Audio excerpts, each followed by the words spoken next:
Hey guys, so I thought I would talk today about the tools that I use for game development. So I'm going to be going through each tool, how I use it, my process for each. So basically going through the art, making, animation, um, music, and then putting it all together in Gamemaker. So yeah, I'm just going to film each process and talk through it a little bit. I'm not going to be doing any actual animation, but I'm going to be walking through it all and my process for each. And then, yeah, showing how it's all put together and built together and what the project actually looks like in GameMaker, including like all the invisible layers in each room, because it looks so much more messy when it's actually in game as well. So for part one of this video, I'm going to be going through the tool I use for my art, which is Aseprite.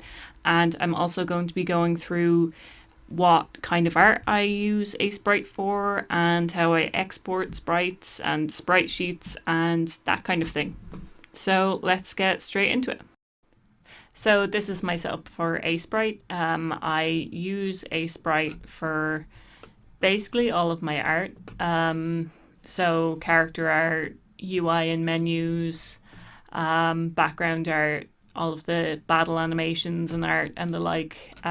So I get a lot done in Aseprite, and I have a few hundred hours of use in it. So I'm going to show you just a few of the examples that I've mentioned.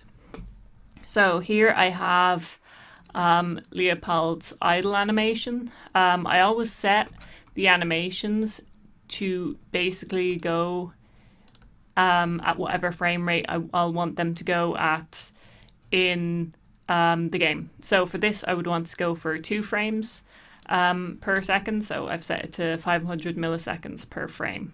And I do have a few different layers here to make it simpler for myself. I also always put the main character next to everyone so that I have a height reference as well, because I want each character to actually look similar in terms of size. But I have basically this little reference of where the body should be placed so that I could use that in each frame to sort of identify the differences, and then I could make this little sort of tapping animation. And I also have the head on a different layer so that it was easier to have this back and forth swishy motion with the hair, and that made it way handier than if I was dealing with everything on one layer. While as sometimes I have more complex animations, like this clearly has a lot of layers going on. And often when it comes to creating multiple animations for characters, I will say take from this idle animation and I will duplicate the sprite with this, and I tried to have a naming convention as well. So this is Monk Idle E, or I could have done Leopold Idle E, just to give me an idea of what kind of animation it is, what way they're facing. But for this, it would have started off kind of with that base straight facing animation, and you can see there's some dodgy looking frames in them. So I kind of used frames from, this would have been him facing west, this would have been him facing that sort of east direction, and I sort of used the swishiness to make it a little less obvious how jilty the animation is, and I think it looks pretty good all together. But basically I do that for each process. So I have essentially a terrible filing system, but nonetheless, you can see here I have this system for all of his animations. So I can access each of these animations very easily because I know what kind of animation to look for, what kind of direction I'm looking for, and I think it's a really good system. And if you're doing a game with a lot of animations, I think coming up with a naming convention fairly quick is a really good way of handling it. Something you should do if you are using Aseprite and Gamemaker with each other is if you're using Spritesheets to export your animations, you should, yes, export the Spritesheet, but also name it like underscore strip 6, for example, for this animation, because I have 6 frames in this animation. And this exports it like this, yes, but when you're importing it into Gamemaker, it will automatically slice it up into those perfect 6 frames. So I very much advise using this nice, simple way of importing your animations, especially if you have like a bunch of animations in your game, and it's going to save you a bunch of time, because I sure have a lot of animations in my game and this has saved me tons of time. So another thing that I have done in Aseprite is I've also made tile sets. These are kind of like my base layers. I often have a couple of layers of tile sets so that I can layer them one on top of the other. So for example, in my city, I have this nice base layer of grass here that is actually a repeating tile set. How I would have made that would be I would have had a separate file altogether, and I would have used the tiled mode and tiled in both axes so that it actually enabled me to make a repeating loop around. So if I take this grass and if I copy it down next to each other, it has a nice repeating pattern no matter what way I tile it. So that's quite important for a tile set. But I also have these kind of isometric tiles, which are a little bit funny and a little bit strange to work with. But essentially, I put these down on top of the base layer so that I can make things like pathways that extend down in this isometric kind of way, so that everything looks isometric, even though it's all a flat tile set, really. And whenever I'm doing isometric stuff, I always aim for basically the same kind of angle. So it always works out at this nice kind of 2x1 angle where it's 2 across, 1 down, 2 across, 1 down.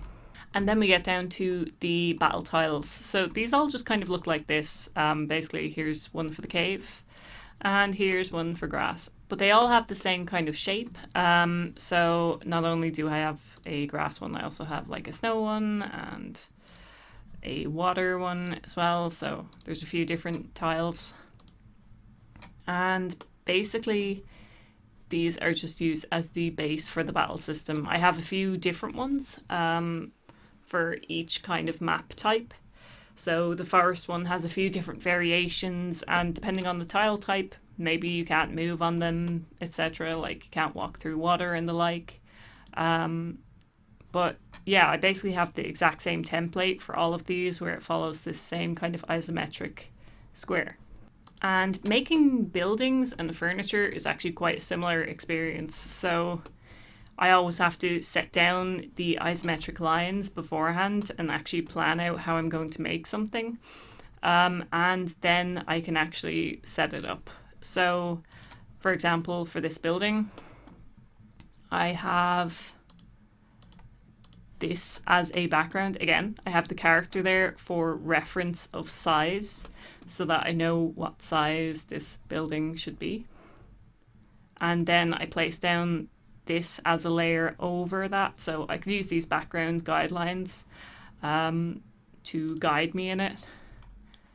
I am aware the circles are a bit of a strange choice for guiding me, but I don't know why, it just helped me to think of the roof as like a little thing of like where the line's pointing up, where it would join.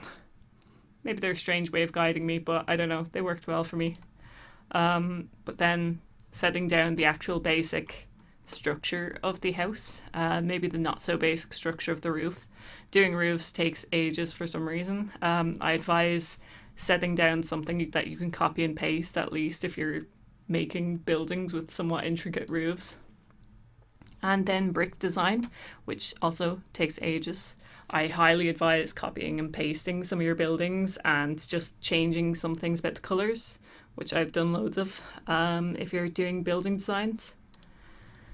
And then a couple of extra layers for things like the details, and then sort of an opacity translution layer at the front. So this isn't full opacity, it's like 93 opacity, because it sort of gives this nice shadowy soft effect, I think, onto the picture. And I also have different designs for basically just decorations for the overworld, but also for the battle system. So this tree is reused in both the overworld and the battle system, which is handy. And then there's some things that I have added animations to. So I haven't added animations to like too many of the overworld things, but I think just enough things that it makes the world feel a bit more lively. I've tried to use things like particle systems to also make the world look more lively without actually adding too much work on my half, because turns out it takes a long time to animate things. And I've also done all my UI in Aseprite, but I've done it via layers. So take advantage of the layering system in Aseprite if you're doing UI. In fact, take advantage of layers in any thing you're using to design your UI, because it might be able to save you some work. So I have this basic kind of paper menu laid out that I made the base of and sort of made the edges all natural looking. And then I have different layouts for various different menu parts that I was then able to sort of split up into different parts. So essentially I have different menu types on top of the one menu. So this would have been the party menu, this would be the quest menu and the like, this would be a shop menu. And essentially it just allows me to keep the menus looking consistent, and then I can kind of take out any parts that I want to use as highlightable areas and the like, and just make them a separate thing that I can then draw on top to make them highlightable. But yeah, this is how I design my menus. Probably not the most efficient system. There's definitely a better method for designing and creating UI out there, but I am not good at UI, so here is what I've done. So I hope that was somewhat useful or interesting to you in some kind of way. For the next video in this little mini series, I'm going to go through what I use for music, which is FL Studio, and kind of the little bits of process I have for that. Don't forget to like and comment if this was useful to you, and if you haven't yet, then subscribe please if you enjoyed this video. Thank you. So again, thank you so much for watching, and I will see you again soon.